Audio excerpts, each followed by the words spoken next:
Hi guys, let's do the 11.1 corrective assignment number 2 first. So I sketched the picture of the graph real quick that you guys have on the worksheet. I just had to sketch it real quick because I don't have another blank copy of that worksheet sitting in front of me, but that's okay, this will do. So if we're going to integrate this with respect to x to get the area of the shaded region, we actually have to break this up into kind of two chunks here. So the first chunk is going to be from here to, see if you can see that, to right here. On your graph that you're looking at on your paper, we can see that this is at 1 and this is at -1. So that's what we're going to integrate first.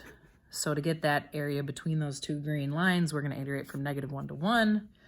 Remember the first equation needs to be the graph that's on top for this section. So on top here we have that linear graph. So the x minus 2 is going to go first. Minus this equation on the bottom is x squared minus 4.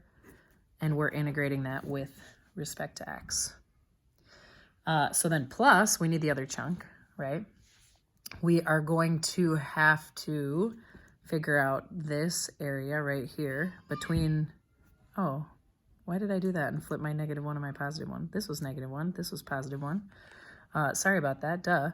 So we have to figure out what's happening between the x value that's 1 right here and what that x value is to get this area, that shaded area right there. So we know we're going to go from 1 to something. We need to figure out what that something is right here, what that x value is. So in order to find that, we're going to set the two quadratic equations equal to each other because that's where the two quadratic equations are meeting and solve that in order to figure out where that x value is. So that's x squared minus 4 equals 2 minus 3x squared. So I'm going to go ahead and solve that real quick. We're going to get 4x squared equals 6. Divide by 4. So x squared equals, what is that, 3 over 2. And then square root both sides. So that's the positive root 3 over 2. So that's what I need right here. That's what that x value is. And then if we're finding the area of the shaded region between those two x values, we know on top is this quadratic, on bottom is that quadratic. So that integration is going to look like 2 minus 3x squared minus x squared minus 4. We're doing that with respect to x again.